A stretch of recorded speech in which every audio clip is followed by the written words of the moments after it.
लड़के ने अपने दिल की नाराजगी को निकालने के लिए अपने माता पिता और बहन को कैद कर दिया एक जंगल के गड्ढे में। ये सुनिश्चित करने के लिए कि वे भूख से न मरे, वो कभी कभी गड्ढे में खाना और पानी डालता था।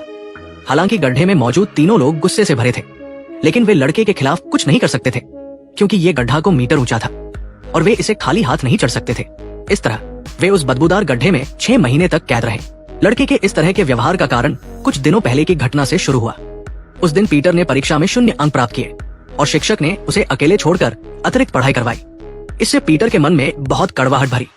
जब वो घर लौटा और अपने बेफिक्र माता पिता और बहन को देखा तो उसकी नाराजगी और बढ़ गई। उसे समझ नहीं आया कि क्यों उसके माता पिता और बहन बिना किसी परेशानी के जीवन जी सकते हैं, जबकि उसे हर दिन सुबह जल्दी उठकर स्कूल जाना पड़ता है और खेलने के लिए भी समय सीमित था। अपने उदास मन के साथ वो अकेले जंगल में घूमने गया। वहाँ चलते चलते उसने एक गहरे गड्ढे को देखा जो को मीटर गहरा था। इसे देखते ही उसके दिमाग में एक भयानक विचार आया, अगर वो अपने माता पिता और बहन को यहाँ कैद कर दे तो कोई उसे रोक नहीं सकेगा।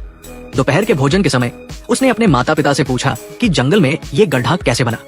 पिता ने बताया कि ये एक डेवलपर ने बनाया था, लेकिन किसी कारण से काम अधूरा छूट गया और वहाँ आसपास कई किलोमीटर तक कोई नहीं रहता।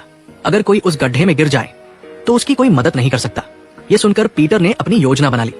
उसने पहले बेहोशी की दवा को पेय में मिलाया और घर में काम करने वाले मजदूरों को दिया ताकि सही मात्रा का पता चल सके। फिर उसने अपने माता पिता और बहन को निशाना बनाया। दवा पीते ही तीनों गहरी नींद में चले गए। पीटर ने उन्हें एक एक करके बाहर खींचा, ठेले पर रखा और रात के अंधेरे में गड्ढे में डाल दिया। अगले दिन जब दवा का असर खत्म हुआ तो वे डर गए, ये देखकर कि वे जंगल के गड्ढे में कैद हैं और उनका बेटा पीटर वहां नहीं था। उन्हें तुरंत समझ आ गया कि ये सब उनके प्यारे बेटे की करतूत थी। वे ऊपर की ओर चिल्लाए, मदद मांगी, लेकिन ये सब बेकार था क्योंकि आसपास कई किलोमीटर तक कोई नहीं था। अपने रिश्तेदारों और दोस्तों को शक होने से रोकने के लिए पीटर ने अपने माता पिता के फोन से उनकी आवाज की नकल की और सभी को बहाने बनाकर टाल दिया। फिर उसने अपने पिता की शानदार कार निकाली और पहली बार ड्राइविंग का मजा लिया। इसके बाद वो शहर के एटीएम पर गया, अपने पिता का कार्ड इस्तेमाल करके $50,000 निकाले ताकि वो कुछ दिनों तक मौज मस्ती कर सके। उसने आने वाले दिनों में पूरी तरह से वयस्कों की जिंदगी जीने की योजना बनाई। लेकिन 3 दिन बाद ही उसकी माँ की सबसे अच्छी सहेली घर आई। पीटर ने पहले से ही बहाना तैयार कर रखा था। उसने कहा कि उसके दादाजी का कुछ दिनों पहले निधन हो गया और माता पिता बहन के साथ गाँव गए हैं और वो पढ़ाई के कारण अकेले घर पर रुका है।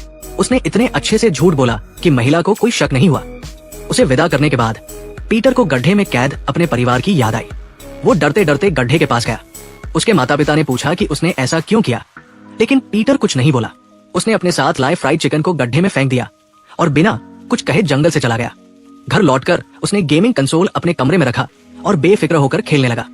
इस दौरान गड्ढे में मौजूद तीनों लोग बाहर निकलने की कोशिश कर रहे थे, लेकिन गड्ढा इतना गहरा था कि उनके सारे प्रयास बेकार गए। भूखी बहन ने खाना उठाया, लेकिन पिता ने उसे रोक दिया। उनके विचार में ये खाना पीटर की दया थी और वे ऐसी चीज नहीं खाना चाहते थे, लेकिन भूख ने उन्हें मजबूर कर दिया। उधर घर में पीटर आराम से पियानो बजा रहा था। बाहर तेज बारिश शुरू हो गई, लेकिन उसे कोई फर्क नहीं पड़ा। दूसरी ओर गड्ढे में मौजूद तीनों लोग बारिश से भीग गए क्योंकि गड्ढे का कोई ढक्कन नहीं था। अगले दिन पीटर को अपने परिवार की याद आई। उन्हें ठंड से बचाने के लिए उसने कपड़े और कंबल लाकर गड्ढे में डाले। उसकी माँ ने उससे दया की भीख मांगी, लेकिन पीटर फिर भी कुछ नहीं बोला और चला गया। अब सबके फोन की बैटरी कितनी है कमेंट में बताएं। एक ही बैटरी प्रतिशत वाले दोस्त बन सकते हैं। घर में बोरियत महसूस करते हुए उसने अपने दोस्त को बुलाया। दोनों ने स्विमिंग पूल में खेला, खाना बनाया और बिना किसी रोकटोक के मस्ती की। लेकिन इस दौरान वो गड्ढे में अपने परिवार को भूल गया। गड्ढे में खाना खत्म हो चुका था और भूख से परेशान तीनों लोग सड़ी हुई केले की छिलकों को खाने पर मजबूर थे। गड्ढे में शौच करना और भी मुश्किल था। हर बार बहन को शौच करना पड़ता तो माता पिता को मुंह फेरना पड़ता। फिर बेटी कचरे को बैग में बांधती और पिता उसे बाहर फेंकते, लेकिन धीरे धीरे गड्ढे में बदबू फैलने लगी। इस बीच पीटर अपने दोस्त के साथ मस्ती में डूबा हुआ था। रात को वो ड्रोन उड़ाकर गड्ढे के ऊपर जाता और अपने परिवार की हालत देखता। पिता उसे देखकर गालियां देते, लेकिन पीटर कुछ सुन नहीं पाता था। अगले दिन दोस्त को विदा करते समय उसने फिर से एटीएम से $50,000 निकाले और दोस्त को दे दिए, ये कहकर कि उसने उसके साथ समय बिताया तो उसे मेहनताना मिलना चाहिए। दोस्त के जाने के कुछ देर बाद माँ की सहेली फिर आई। उसने कहा कि वो पीटर की माँ से संपर्क नहीं कर पा रही। घबराए पीटर के पास कोई जवाब नहीं था। उसकी हिचकिचाहट देखकर महिला को शक हुआ और उसने पुलिस को बुला लिया, लेकिन पीटर ने पहले से तैयारी कर रखी थी। उसने घर के सारे दरवाजे बंद कर दिए और ऊपर छिप गया ताकि लगे कि घर में कोई नहीं है। पुलिस ने जांच की, लेकिन कुछ नहीं मिला। उन्हें नहीं पता था कि जंगल के गड्ढे में 3 लोग कैद हैं। कई दिनों तक खाना न मिलने से गड्ढे में तीनों कमजोर हो गए। वे सबसे बुरे हालात के लिए तैयार थे। समय बीतता गया और पीटर इस जीवन से ऊब गया।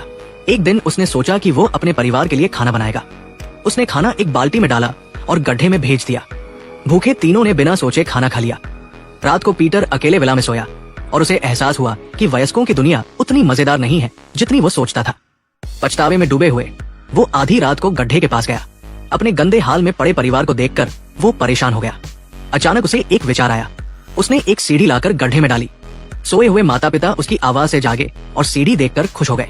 इसके जरिए वे उस नर्क जैसे गड्ढे से बाहर निकल आए। जंगल में पीटर को ढूंढते हुए उन्हें स्विमिंग पूल में एक लाश दिखी। उन्हें लगा कि पीटर ने पश्चाताप में आत्महत्या कर ली।